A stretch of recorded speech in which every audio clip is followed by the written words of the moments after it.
everybody, and welcome to DC Fine Art. Today you are looking at a Prismacolor Premier Soft Pastels, and they're called the Nupastels, Pastel, 48 piece set that I have, and this is what I'm going to be working with today. So I'll be doing a partial video basically showing, and it's going to be sped up, and zoomed in, so I'm able to zoom in a little bit more. But I will be showing you this video. It will not be complete, but the next video that I will be coming out with the completion of the soft pastel piece will be on a live stream. So super excited about that.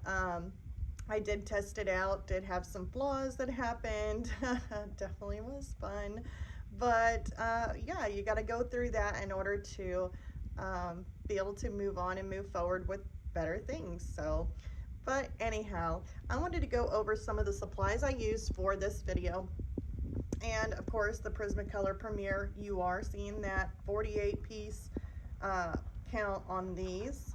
And this here I have been using, so of course the sticks are going to be all over the place right now, because that way I can kind of pick up the same colors I've been using throughout this whole piece that I'm doing. But they're just little square pieces.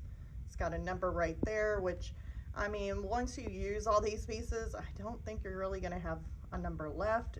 You never know. So I do believe these are open stock if you wanted to get them, of the Nupastels, because I have gotten quite a few of the black Nupastels ordered, just the black, because that happens to be one of the darkest blacks for a soft pastel, and I use this quite often. Over here, I'm going to go ahead and put this board back on the top, just so that way I can kind of lay things on top of it as I'm going on.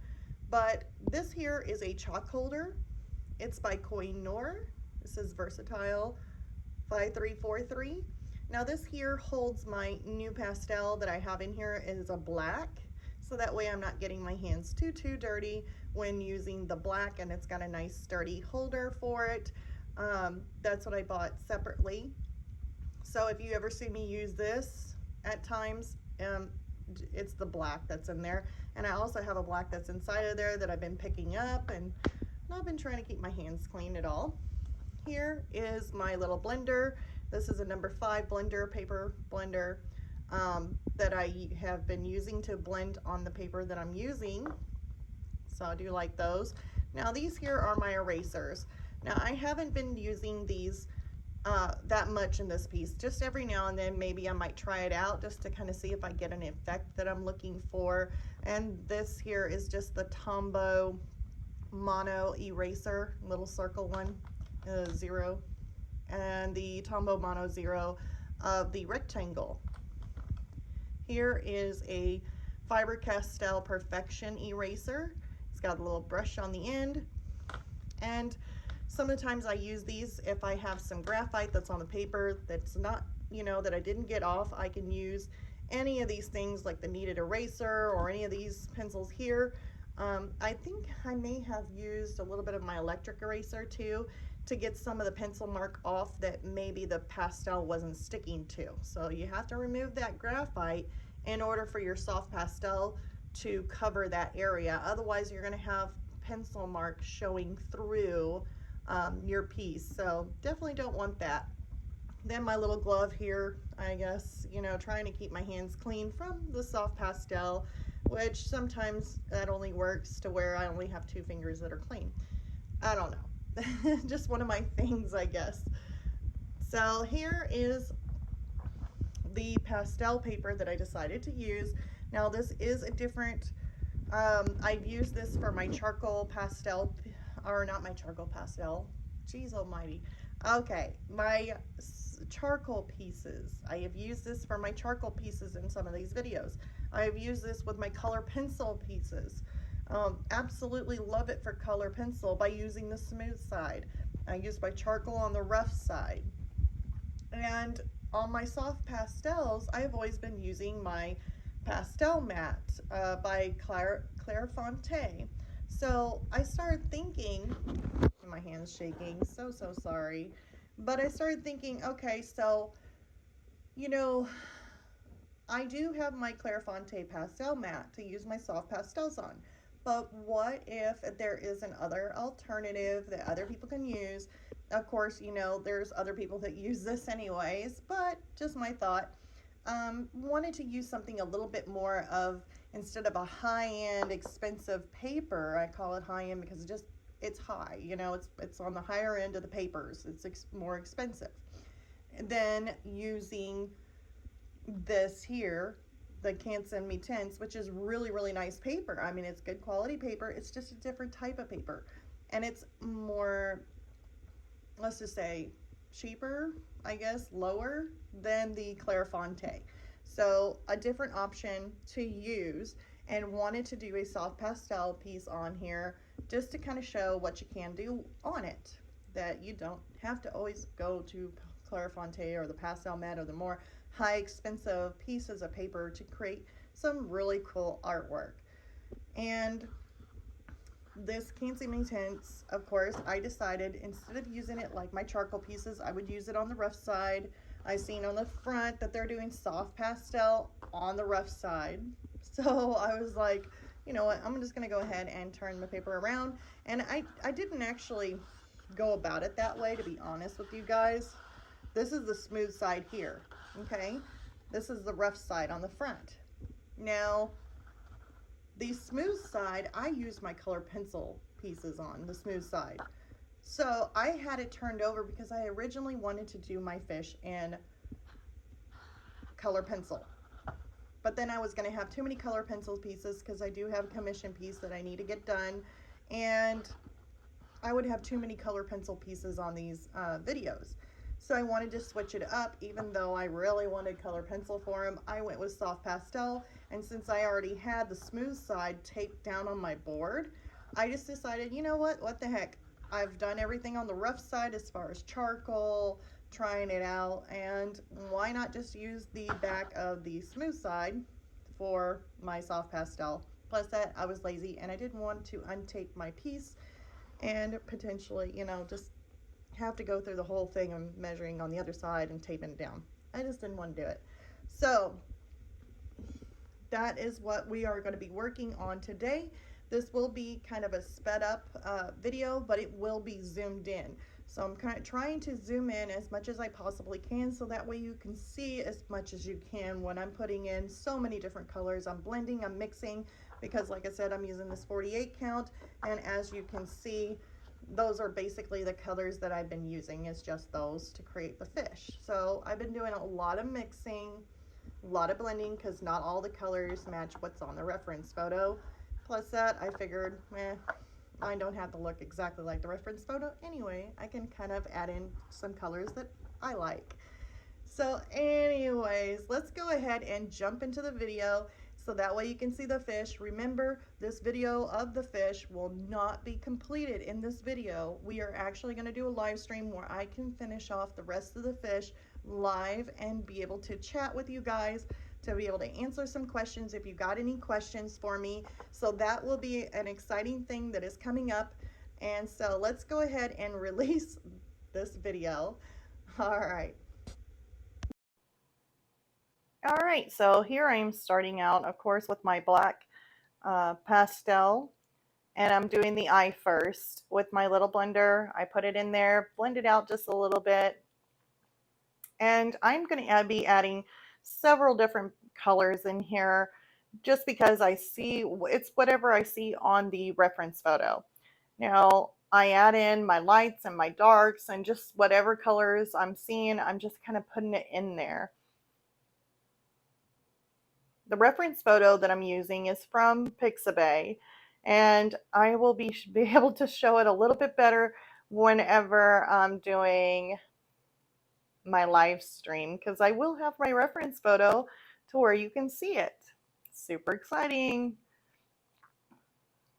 So anyways, here I'm just kind of laying in the colors. I'm not actually blending it in just yet. Made the little mark around the eye.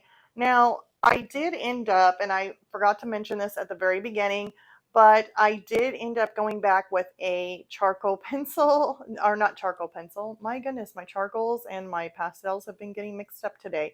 I went back over some of these lines just right around the eye with a soft pastel pencil.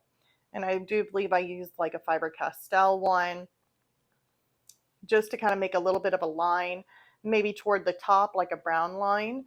Um, but other than that, I really wanted to stick with just using the Nupastels and just using the sticks without having to use a pastel, soft pastel pencil, which for the most part I did really, really good on just using my soft pastel sticks, even though I have other colors and I was so wanting to go and grab like some different colors from some of my other sets, but I didn't. I refrained from doing it. I did honestly grab a soft pastel pencil, but in all reality, I really didn't need to even do that. I mean, it was really good.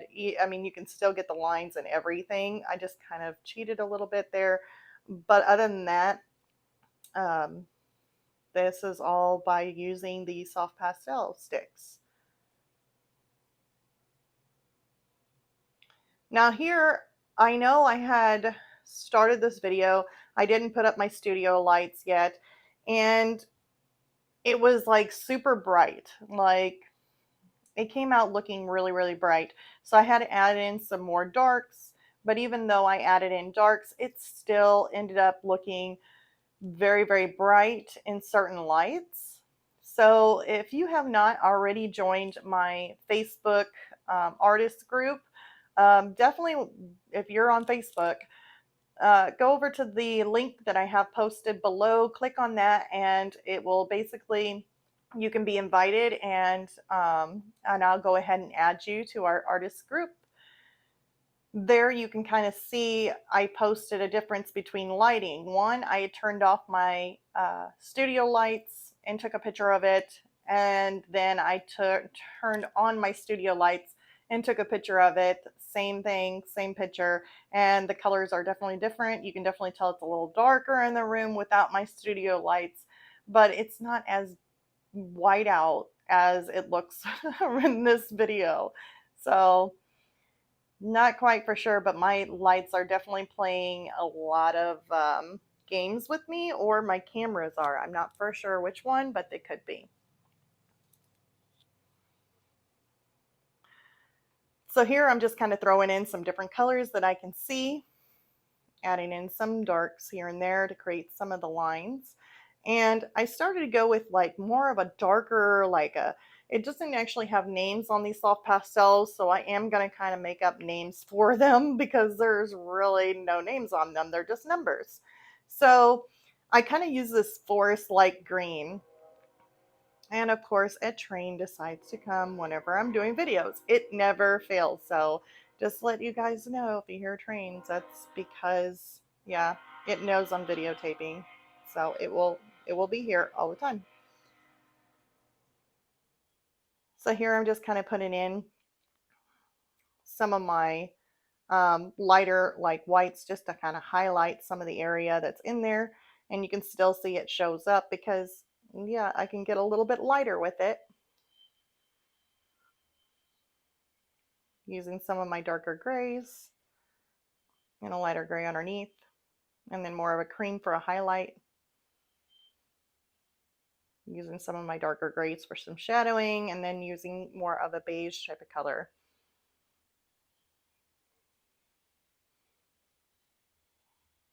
And then using my little blender stick, I'm able to kind of blend some of those colors in between.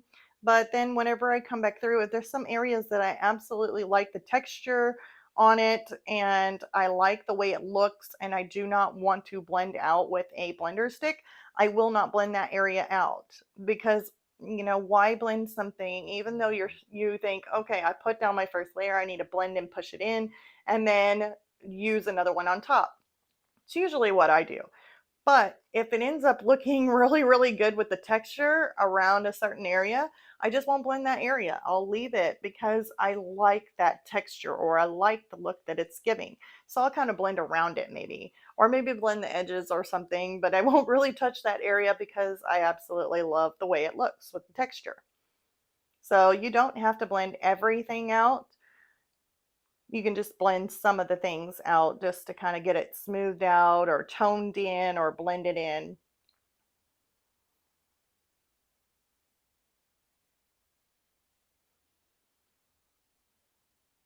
And I've noticed too when doing soft pastel pieces, because I have done a few soft pastel pieces, that if I were to do sometimes I watch other artists do this too, and they're amazing artists. They'll go and just work on the whole entire piece just by laying down all their darks first, and then after that, then they'll create their shadows and all that stuff by darkening an area using a base tone, then going on top of it. You can do that. I think it's I have done that on some of my other pieces. I do believe my bear piece I ended up doing that on. um, but for some reason, if I just work little sections at a time and just kind of move from one side to the other side, I usually do, in my opinion, like just the way I look at my artwork, I feel like I can do a little bit better of a job creating my pieces the way I like them to look if I were to work in little sections and just move from one side to the other side instead of blending out like using a base tone and just covering the whole entire fish's belly, or just doing, I mean, if I wanted it to look more of a softer look, especially if I'm working with animals with fur, I mean, I can see that. I mean, it really does help out a little bit more if you were to do that. But for some reason, like working on fish or working on other things that I guess aren't our furry, fluffy creatures, like little pets or anything like that. Our furry, fluffy friends, I should say. If I'm not working on those, if I just work on one side and slowly just work my way across, for some reason, it just, I don't know, it just gives me a better feel for my painting. It's able for me to hone in and work on a subject more than I would if I just colored the whole thing a base tone, then go back over it. I feel like I'm not putting in as much work as what I would be putting in if I worked in little sections at a time. I'm able to actually create more detail, spend more time on that area to create the detail that I'm needing, besides just trying to go over it and have this big old space in front of me with all these different things that I got to do next. So it's definitely a little bit different for me to work. I mean, different ways for anybody to work, but I think as long as it works, then you're good. So I always think that there's not just one way of working, that there's several ways you can go about doing it. It's not just one way, it can work in several different ways. But it's whatever way works for you that gets the job done and gets the piece looking the way you like it.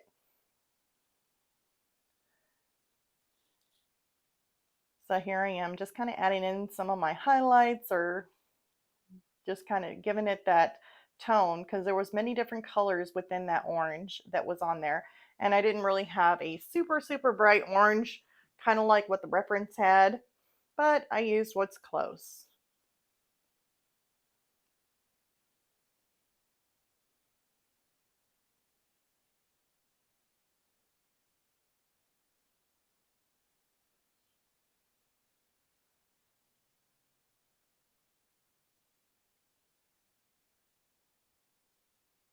And here I'm adding in a little bit of a shadow because it had a little bit of a shadow on the top of his head.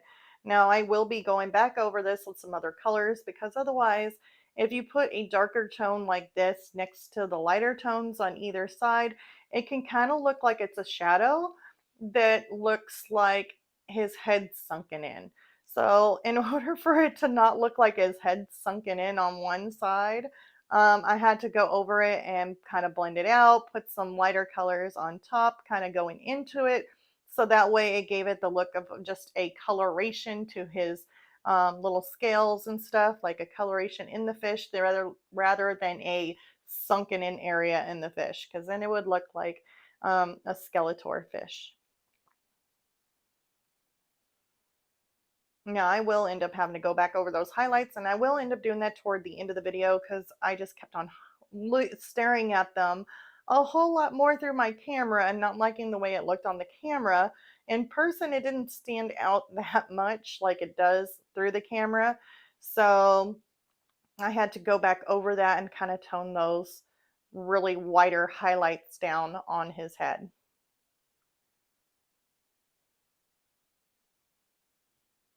So here I am kind of adding some lighter tones in over that shadow just a little bit, and then working on some of his little fins there. I'm using a lot of that forest green kind of color because that's kind of the similar color that they had in the reference photo, but it wasn't all just forest green all the way down.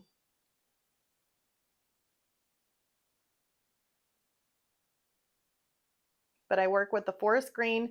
I layer it on top with some grays and some, like if I'm wanting to use some darker grays or some lighter grays to go on top of that forest green to kind of lighten it up and make it look like a shadow. I have been doing that.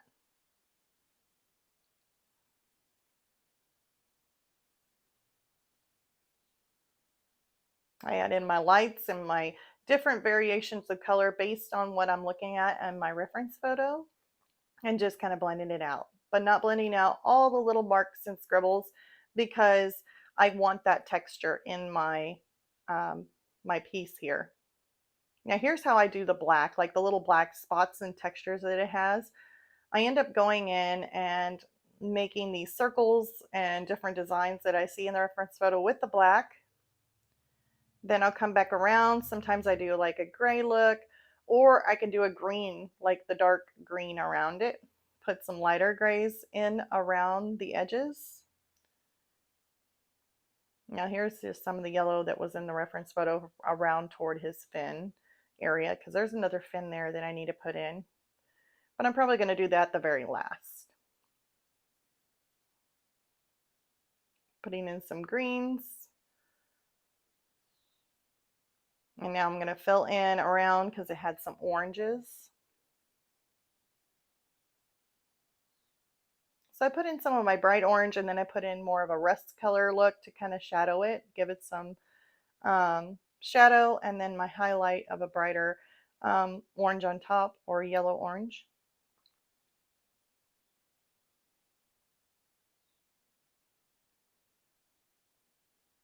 Here I'm just kind of making marks in for scales, the look of scales kind of going through. And then adding in some more of my oranges and yellows that I see in the reference photo. And I do believe, I'm not for sure what kind of fish this is, to be honest. I keep on thinking it looks like an Oscar type of fish by the fins. Only because I used to have an Oscar and it kind of looks similar to it, but you know, I'm not the greatest at knowing my fish types, so not quite for sure what this one is, except that it reminds me of an Oscar.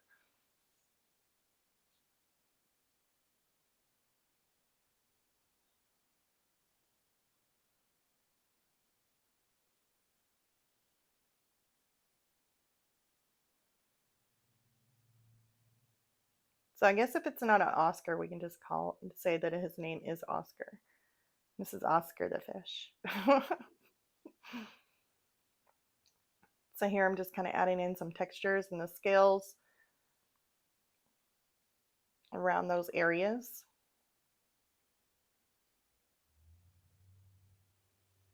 And I'm just working with it, just back and forth, putting in some highlights and some darker areas. Here I'm just kind of covering it because it had a lot of the oranges in there. Putting in some of the greens around that area of the dark black.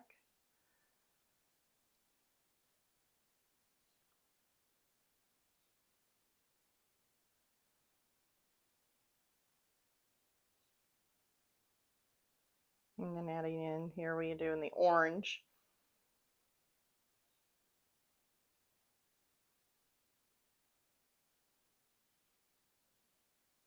Now this is going to be the fun part. This is working on the fin.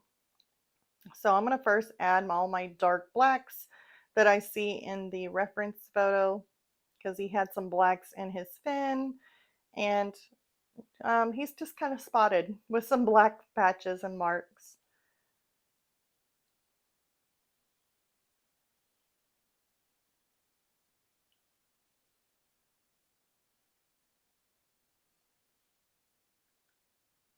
So I'm using several different colors in there, some yellows, some of my rust colors, taking my light cream color, kind of highlighting those highlights that I see on the fin. I even used a little bit of my gray and then some of my dark forest green for the shadows. Kind of blending those out, just a little bit of my black. And then I'll just be kind of going back over this just to try and blend out some of that black so that way it doesn't go into some of my other colors by pushing it into the paper. And now I'm coming back through with a cream, a little bit of a light gray for a highlight there.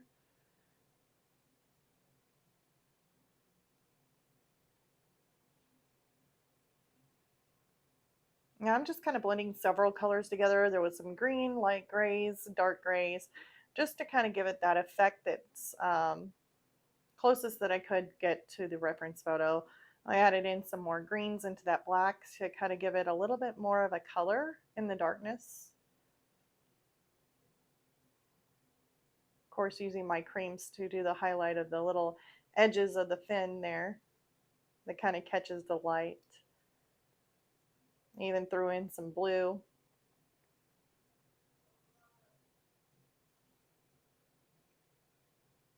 And there's some more like little yellows. So I'm just kind of throwing in several different colors for it. If it looks too light, then I end up adding in some of my grays or greens just to kind of darken it up a little bit. So you just work with it until it looks good. And you can also notice too, whenever I'm like blending with my blending stuff, I'm usually trying not to hit those white or those lighter highlights on the fins because I don't want to drown those out. If I end up doing and hitting it once with the blender, then I may go back in and just kind of smooth it out. I don't want to push really, really hard. So a lot of my drawing or my the way I do things here, I'm just not pushing down super hard. I maybe just lightly kind of going all over it because I don't want to blend out all my texture that I'm putting into this. I want that rough texture. I want that scaly, rough kind of feel to the painting so that way it gives more life to the painting. And we're dealing with a fish, so it's not as smooth as if you were dealing with something that like a still life or something that's supposed to be smooth. The fish is going to be a little bit scaly and have some texture. There I am adding in my first colors. Now, as you can see, I'm kind of putting in a little bit, not all of the area, and then coming through with some darker shades that I can see in the reference photo. Just kind of tapping them in, putting in some lighter ones. Then I take my little blender brush, or not brush, but my little blending stick, and just kind of go in there and blend some of it, but not all of it. Any transition that I want to be a little bit smoother, I may blend a little bit more than I would some of the other textures that I want to keep and not really have a smooth transition, but I want more of a texture look to it. So working a little bit of this little fin area here, had a little bright yellow spot, and so that's what I'm doing right now. It's kind of creating this little bright highlight in there. But I'm not going to work all of this little fin here because we will be doing that on a live stream, so I didn't get as far as that. Now I'm working some of this darker areas with the little black spots, and I'm going to go ahead and just fill those in where I see them, except for the part where the fin is at. Like if it's on his fin, then I'm not putting the black in, at least not too much of it. I don't think I did, no. Blending out the black and just kind of make it more smoother in the center.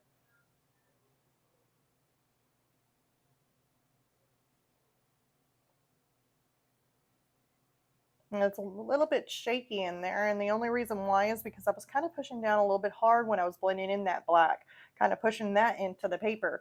Now, when I was doing that, I kind of shook the board and the camera that was attached to it. So now here on the fish, I'm just kind of darkening some of these areas, kind of going back and adding just a little bit more of a yellow tint to it instead of that white, because it was really standing out a little bit too much than I wanted.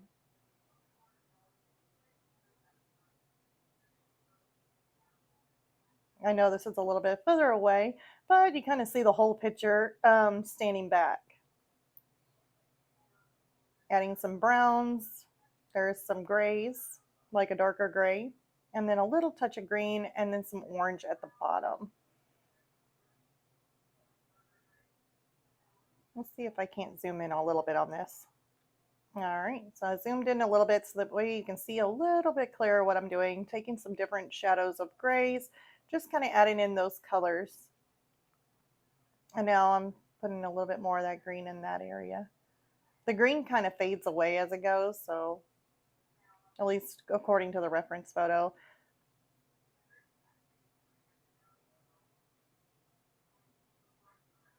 Here's a little bit brighter orange in that area.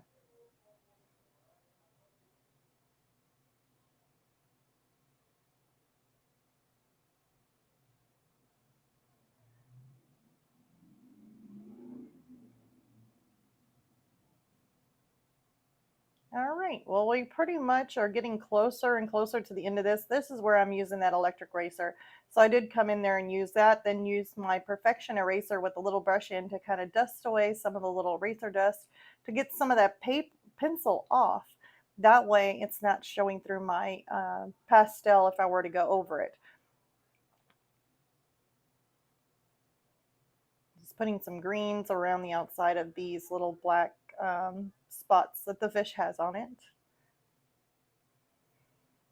But I pretty much, this was the end of this video. We will end up continuing this, like I said, on a live stream, so super excited about that. I'll be going a whole lot slower, and you'll be able to ask questions whenever you have a question that comes up. So that's going to make it super nice, at least I think it is. But anyways, that ends the part 1 to this video. Next video will be released, I'm gonna say probably on Tuesday. I will end up putting out a reminder for you guys, just showing a live stream coming up. I'm gonna make it Tuesday, probably around 7 p.m. starting. But yeah, so anyways, keep a lookout for that live stream that will be coming up. And hopefully everything goes well and I don't have any bad connections to where it drops the whole thing. So this is kind of like, I'm keeping my fingers crossed for this. So, and no matter what, I will work out the kinks if this does happen. And yeah, that pretty much solves it up. And I'll see you all next time. Bye, you guys.